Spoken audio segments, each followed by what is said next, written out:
नमस्कार, श्री स्वामी समर्थ सगळ्यांना. मी अंजली कुलकर्णी स्वागत करते तुमचं आपल्या यूट्यूब चॅनलमध्ये, ज्याचं नाव आहे माझी स्वामी सेवा. तर आता ही जी मी सेवा सांगणार आहे तर ती एकदम प्रभावी आणि इतकी छान सेवा आहे आणि सगळ्यांना आवडणारी असेल, कारण की बऱ्याच स्वामी भक्तांनी सेवा केलेली असेल. तर ती सेवा कोणती आहे तर 12 फुलवातींची सेवा मी तुम्हाला सांगणार आहे. कारण की आता 23 एप्रिल 2026 रोजी गुरुपुषामृत योग आहे आणि या गुरुपुषामृत योगावरच ही सेवा जी आहे तर ती सुरुवात करतात. बऱ्याच जणांनी केलेली पण असेल आणि बऱ्याच जणांना अनुभव सुद्धा आलेला असेल. इतकी छान सेवा आहे आणि माझी तर खरंच खूप आवडती सेवा आहे ही. तर ही सेवा ही आपण गुरुपुषामृत योगावर सुरू करतो आणि 12 फुलवाती लावायच्या असतात आपल्याला, चढता क्रम उतरता क्रम. तर त्याच्यामुळे आता ह्या वर्षी आत्ता जो आहे गुरुपुषामृत योग 23 तारखेला, तर तो गुरुपुषामृत योग जो आहे तर तो रात्री 8:57 सुरू होणार आहे. तर तो सकाळी दुसऱ्या दिवशी सकाळी 6:16 आहे. तर ती या वेळेतच तुम्हाला ही सेवा करायची आहे. फक्त पहिल्या दिवशीच तुम्हाला या वेळेत सेवा करायची आहे. दुसऱ्या दिवसापासून ही सेवा तुम्ही एक वेळ ठरवून घ्या, सकाळी करा किंवा संध्याकाळी करा आणि मग 24 दिवस ही सेवा तुम्ही जर ठरवलेलं आहे सकाळी तर सकाळीच करा, संध्याकाळी तर संध्याकाळीच करा. पण पहिल्या दिवशी तुम्हाला या मुहूर्तावरच ही सेवा करायची आहे. तर बऱ्याच स्वामी भक्तांना अनुभव आलेला असेल. इतकी प्रभावी सेवा आहे. तुमच्या आयुष्यामध्ये काही आर्थिक अडचण असेल किंवा संतती प्राप्तीसाठी अडचण असेल किंवा इतर काम अडकलेले असतील, तर या सगळ्या समस्यावर खूप छान सेवा आहे ही. करून बघा. या सेवेला काही इतका वेळ लागत नाही. 15 मिनिटात ही सेवा होती. जास्त वेळ लागत नाही, जास्त खर्चही लागत नाहीये. तर चला, जास्त वेळ न घेता कशी सेवा करायची तर ती तुम्हाला सांगते मी.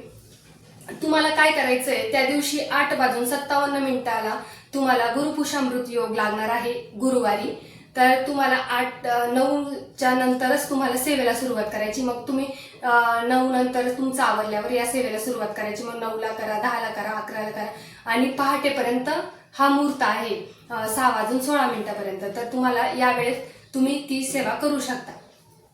तर मग सेवेला तुम्हाला काय करायचंय, पहिल्या दिवशी मग तुम्ही स्वामींना नमस्कार करायचा आहे आणि या सेवेला तुम्ही सुरुवात करू शकता, म्हणजे ज्या वेळेस तुम्हाला करायचंय. मग तुम्हाला हे बघा, पहिल्या दिवशी एक फुलवात लावायची आहे.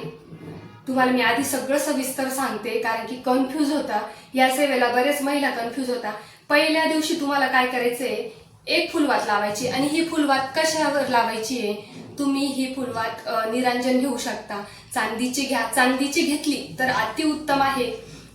पण प्रत्येकाची परिस्थिती नसती चांदीची घेण्याची. जर असेल परिस्थिती तर तुम्ही नक्कीच घेऊ शकता, कारण की चांदीच्या निरांजनीमध्येच ही सेवा करतात. पण प्रत्येकाची परिस्थिती नसल्यामुळे तुम्ही तांब्याची निरांजन घेऊ शकता, पितळेची निरांजन घेऊ शकता किंवा नसेलच काही म्हणजे तुम्हाला छोट्या छोट्या निरांजन असतील, कारण की 12 फुलवातींची सेवा आहे तर थोडा दिवा मोठाच लागणार आहे, तर तो नंतर सांगते मी तुम्हाला. तर मग नसेलच तुमच्याकडे मोठा दिवा निरांजन, तर तुम्ही ही मातीची अशी पंती घेऊ शकता मोठी, किंवा अशी घेतली तरी चालेल, याच्यामध्ये बसतील. तर मी ही पंतीच घेणार आहे या सेवेला. तर मग एक तुम्हाला पंती घ्यायची जर तुमच्याकडे दिवा नसेल मोठा तर. मग पहिल्या दिवशी तुम्हाला काय करायचं आहे तर एक फुलवात लावायची आहे, म्हणजेच गुरुवारी. दुसऱ्या दिवशी म्हणजे शुक्रवारी तुम्हाला 2 फुलवाती लावायची आहे आणि तिसऱ्या दिवशी 3, मग 4, 5, 6, 7, 8, 9, 10, 11, 12 अशा 12 दिवस तुम्हाला 12 फुलवाती लावायच्या आहे. आणि ह्या फुलवाती ज्या आहेत तर त्या तुम्हाला शुद्ध गाईच्या तुपातच लावायच्या आहे, कारण की गाईचं तूप म्हणजे पवित्र असतं आणि त्याच्यामुळे ही सेवा तुम्हाला शुद्ध गाईच्या तुपातच या फुलवाती भिजवायच्या आहे. आणि या फुलवाती तुम्ही आधी भिजवून ठेवता, भरपूर भिजवून ठेवा, म्हणजे मग आपल्याला त्या 24 दिवस पुरतील. मग तुम्हाला 12 दिवस हा चढता क्रम लावायचा आहे.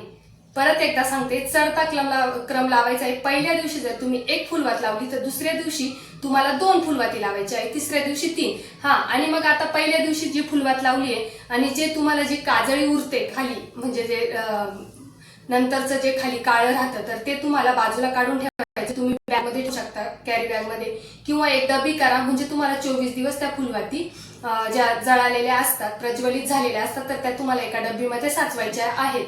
आणि दिवा तोच ठेवायचा आहे, दिवा बदलायचा नाही. आणि मग तुम्हाला प्रत्येक दिवशी 2, 3, 4, 5, 6, 7 मग हे जसं जसं तुमचं प्रज्वलित झालेल्या वाती तुम्हाला डबीमध्ये ठेवायच्या आहे.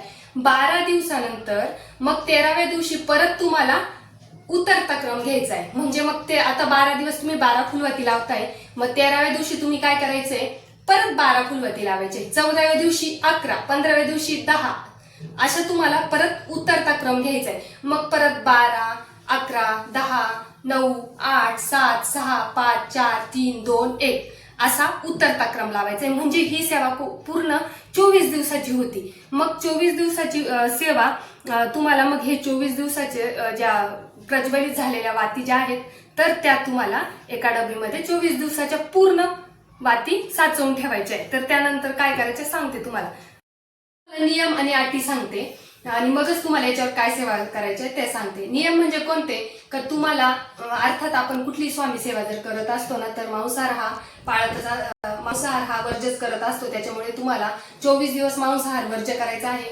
ब्रह्मचर्य नाही पाळलं तरी चालेल, फक्त गुरुवारी ब्रह्मचर्य पाळायचे. आपण गुरुवारी ब्रह्मचर्य पाळतोच. तर एवढेच नियम आहे. आणि ही सेवा जर तुम्ही सुरुवात केली तर तुम्हाला खंडित करता येणार नाही. फक्त मासिक धर्म जर असेल तर तुम्हाला 4 दिवस स्टॉप घेऊन 5व्या दिवशी कंटिन्यू सेवा करायची आहे. पहिल्यापासून सेवा करायची नाहीये, तुम्हाला ती सेवा कंटिन्यू करायची. जर 3 दिवस झालेले असतील तर तुमचा मासिक धर्म झाल्यानंतर परत 4 फुलवाती पासून तुमची सुरुवात करायची आहे. एवढेच नियम आहे, याला जास्त नियम नाहीये. आणि बाहेर गावी जर जायचं असेल तर तुम्ही एकतर पूजा करून जा, तुमची सेवा जी असेल ती, आणि किंवा जर सकाळी नाही जमलं तर संध्याकाळी आल्यावर आंघोळ वगैरे करून तुम्ही ही सेवा करू शकता. फक्त ही सेवा तुम्हाला खंडित करता येणार नाही. आता नियम झाले, अटी झाले, कशावर लावायचं, कसं लावायचं हे संपूर्ण माहिती मी तुम्हाला आधी दिली. कारण की बऱ्याच महिलांना खूप प्रश्न पडतात, त्याच्यामुळे सगळी माहिती आधी दिली. आता सेवा काय करायची, आता ही फुलवात जर मी इथे पंतीत लावली तर पंतीत लावायची आहे, देवाजवळ ठेवायचंय, त्याला हळद कुंकू अक्षदा वाहून पुष्प वाहून नमस्कार करायचा आहे आणि स्वामींना प्रार्थना करायची की ही 24 दिवसाची सेवा माझ्याकडून करून घ्या. कारण की करता करविता फक्त आपले स्वामी माऊली आहेत, त्याच्यामुळे स्वामींना प्रार्थना करायची आहे. आणि दिवा फुलवात प्रज्वलित करून आपल्याला सेवेला सुरुवात करायची आहे. आसन घ्यायचंय, आधी आसनावर बसून तुम्हाला सेवा काय करायची, एक वेळेस व्यंकटेश स्तोत्र, एक वेळेस श्रीसूक्त, श्रीसूक्तांचं पठन करायचंय, 16 वेळेस नवार्णव मंत्र, 16 वेळेस विष्णू गायत्री मंत्र, 16 वेळेस लक्ष्मी गायत्री मंत्र, 16 वेळेस कुबेर मंत्र, आणि एक माळ जी आहे तर ती आपल्या स्वामी माऊलींचे नामस्मरण करायचंय. एवढी सेवा तुम्हाला 24 दिवस करायची. या सेवेला फक्त 10 ते 15 मिनिटं लागतात. व्यंकटेश स्तोत्र जे आहे तर ते संस्कृतमध्ये वाचा, कारण की मराठीत वाचायला गेलं तर तुम्हाला खूप वेळ लागेल. संस्कृतमध्ये अगदी 2 ते 3 मिनिटाचं आहे. जे आपले कायमचे सेवेकरी जर वाचत असतील तर त्यांना 1-1.5 मिनिटातच होतं. पण जर तुम्ही नवीन सेवा करताय तर थोडा वेळ लागेल, 2-3 मिनिटात होतं. परत एकदा सेवा काय करायची ते सांगते. एक वेळेस व्यंकटेश स्तोत्र, एक वेळेस श्रीसूक्तम पठण, 16 वेळेस नवार्णव मंत्र, 16 वेळेस विष्णू गायत्री मंत्र, 16 वेळेस लक्ष्मी गायत्री मंत्र, 16 वेळेस कुबेर मंत्र, आणि एक माळ श्री स्वामी समर्थ नामस्मरण. एवढी सेवा तुम्हाला एक फुलवात लावल्यानंतर म्हणायची, त्याच्यावर सेवा करायची. आणि फुलवात पहिल्या दिवशी एकच असते, त्याच्यामुळे तूप थोडं टाका, म्हणजे आपल्या सेवा होईपर्यंत ती फुलवात प्रज्वलित राहील. तर ही सेवा झाल्यानंतर तुम्हाला स्वामींची आरती करायची आहे, गणपतीची आरती आधी करायची, स्वामींची आरती करायची आहे, आणि मग ही सेवा तुम्हाला 24 दिवस करायची. 24 दिवसानंतर तुम्हाला ह्या ज्या प्रज्वलित झालेल्या वाती ज्या आहेत, म्हणजे ज्या काजळी आलेल्या, तर त्या तुम्हाला एका डबीत साचवलेल्या राहतीलच. तर त्या तुम्हाला पाण्यामध्ये विसर्जन करायचे आहे. कारण की निर्माल्य आपण पाण्यामध्येच टाकतो, तुम्ही निर्माल्यात टाकून ते निर्माल्य तुम्ही पाण्यामध्ये विसर्जन करू शकता. तर ही सेवा करून बघा, इतकी छान सेवा आहे. आणि काही जर माझ्याकडून राहिला असेल तर कमेंटमध्ये मी नक्कीच सांगेल, कारण की काही गोष्टी असं बोलता बोलता विसरून जातं माणूस. पण जेवढं काही सांगायचं तेवढं मी सांगण्याचा प्रयत्न केला. आणि अडचण असेलच तर खरंच कमेंट बॉक्समध्ये तुम्ही प्रश्न विचारू शकता. तर चला, झालेली सेवा स्वामीचरणी अर्पण करते. श्री स्वामी समर्थ.